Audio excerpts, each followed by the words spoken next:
One of the things that I struggled with the most when I started digital marketing was what type of content to post, especially when I hadn't made any money yet. I absolutely didn't want to lie. I tried the random side hustle videos in my first week and I hated how I felt. And so I never made them again. But it was really hard in the beginning to figure out what kind of content am I supposed to post if I haven't made any money? It feels like I'm fibbing.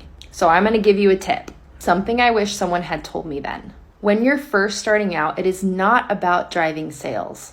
Even if the reality of your situation is that you are desperate for that money. The most important thing is to build connection with the audience that you have. And a great way to do that is to talk about the pain points of your life. Because the reality is a lot of people struggle with the exact same things. And then be honest about your journey. Say, this is what I'm doing. This is where I'm at. This is where I'm going to get. This is my goal. And if you want, you can absolutely talk about other moms' successes. It doesn't just have to be your own. You can share another mom's story. Ultimately, I want you guys to consider what it is that your audience is struggling with, what it is that you are struggling with, and how you can help them solve that problem. It is okay if you haven't made any money yet. You still have something to offer your audience. I recently heard somebody say that if you have 10% more knowledge than your audience, you absolutely have something to offer. If you guys have any other questions, just drop them in the comments and we'll talk it out.